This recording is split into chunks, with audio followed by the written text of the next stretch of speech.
Every one of us is a poor person. There's still a poor person inside me.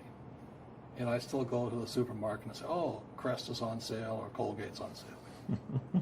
There's also a middle class person. And the middle class person wants security. They want that steady paycheck. And there's a rich person. And they're all inside of us except that it's not taught. You're taught to go to school, get a job, and get a paycheck. You're not taught to how to get rich. If you read Rich Dad, Poor Dad, my rich dad refused to pay me. He said the paycheck was one of the most damaging things you could take in your life. He says the moment you take a paycheck, you're an employee, and that's the mindset. So my rich dad never paid me. He drove my poor dad, government employee, nuts. You got to pay people. You got to pay people.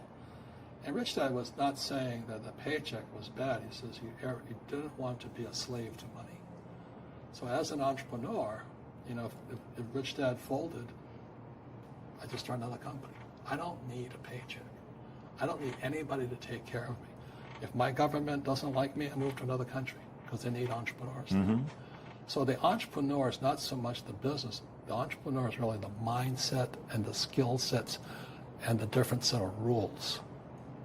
You see, I don't operate, small business does not operate in the same rules as big business. Do you think the direction America is going right now, they're driving some of the entrepreneurs out? You can't drive a real entrepreneur out. When I say out, meaning out of the country, could that be where somebody says, I'm going to go outsource or I'm going to go move my business elsewhere? You think that's a cause and effect? Could be, but I think they're just lousy entrepreneur.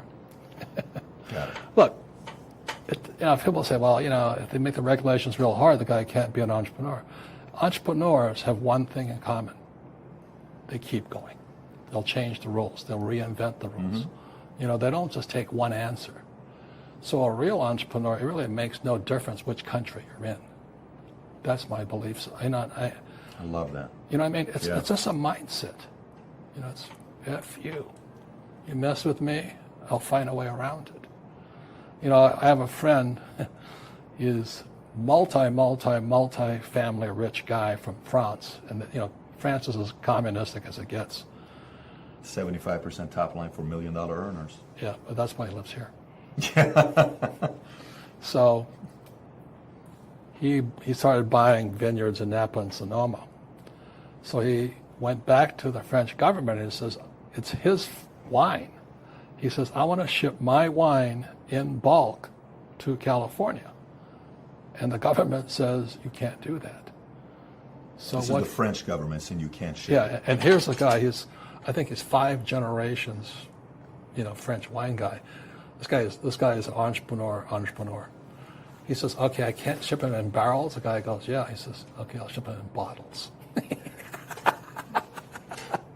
So he bottled all of his stuff.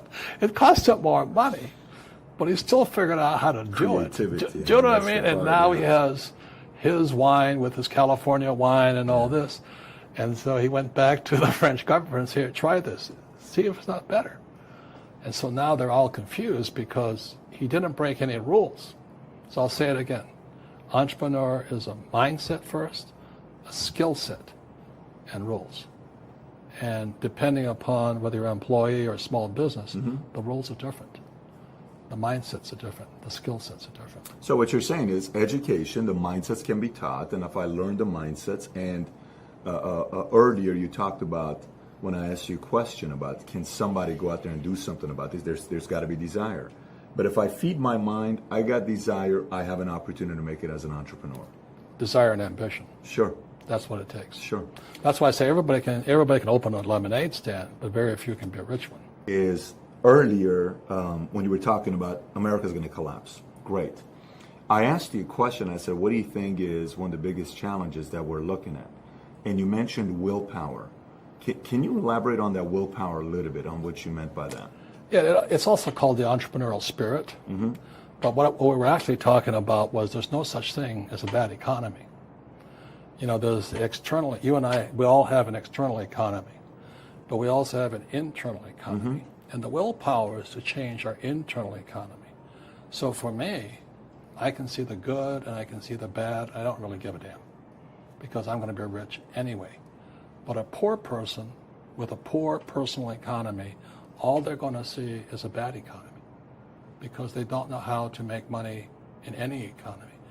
And a middle class person, they have a middle class economy, what they want is a nice house and a steady paycheck and the job and the car. And so when you take their job away, to them, that's disaster. Well, since an entrepreneur doesn't have a job anyway, it's no big deal. So all I'm saying to people, and it's what Bucky Fuller taught me, there's always two sides, you know what I mean? Unity is plural, at minimum two. So if you think the economy is bad, it's because your economy is bad. If you think that steady, employment is important, then you'll see an economy without jobs. Your economy. Your economy DNA versus the external economy. Got it. What you control versus what you can't control. I can control. Yeah, it's called an internal focus Mm-hmm. versus an external focus. So the real entrepreneur has an internal focus. That if they fall down, they say, "Oh, this is good, because I'm going to go up higher." The average person will fall down and say, "Oh, I'm going to take some Prozac," or somebody has a mistake. "Oh, the mistakes don't matter." Well, mistakes matter. It means you didn't know something.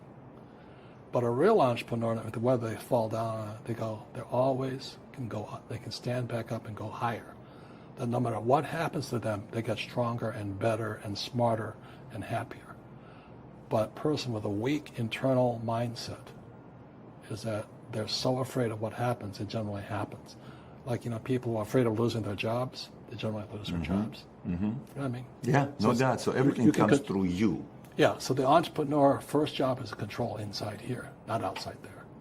Entrepreneurs, what could you say, if you could say one thing to somebody who's never been an entrepreneur and they're thinking about making the leap of faith into becoming an entrepreneur, what could you tell them?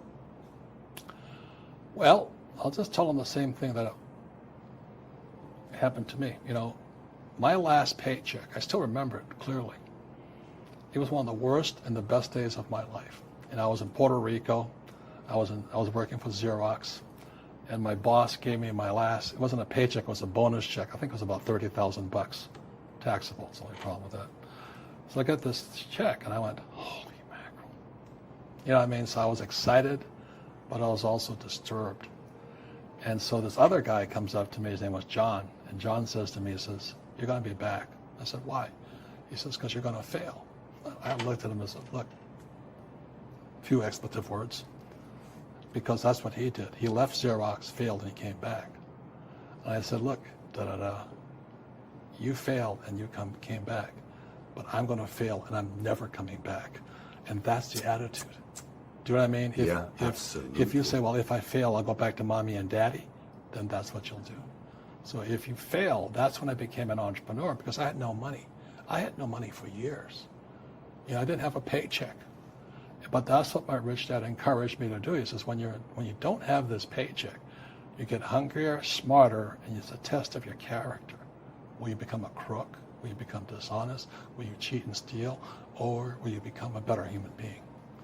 So really, that's the benefit of becoming an entrepreneur, is you really find out who you are when you don't have anything. If you're an entrepreneur and you're going to be a big entrepreneur, leadership skills and communication skills are more important than a law degree.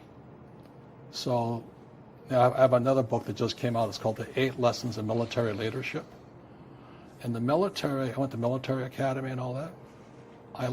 From day one, you're learning leadership. Day one at the academy, I have to stand in front of 20, 18-year-old kids and go, "Section 10, hut." And naturally, they're going to say, "Screw you," So that's when you learn to be a leader. Now, as you said to me when we first met, the trouble with the military, you got a little rough. So I had a hard time when I came back from Vietnam, and I went to work for Xerox, and people didn't like the idea of calling them an asshole and a fuckhead, stuff like that. Every other word is a curse word in the military. Yeah, it's just an adjective. Hey, fuckhead, do this. But they don't. I'm going to call my HR person. I better make some changes here. You know what I'm talking about? Of course I know. You what can't you're talk talking straight No. in corporate America. In the military, you can. It's. You have to. Yeah, you have no choice. They love it. Yeah. You actually get promotions if you do in the military. Well, when I got called names, I said, "Oh, the guy likes me." So that's why, for all you guys who are military veterans, you have probably the number one skill to be an entrepreneur, which is leadership, the ability to listen, to not take it personally. and he'll still get the job done. It is the best training in the world.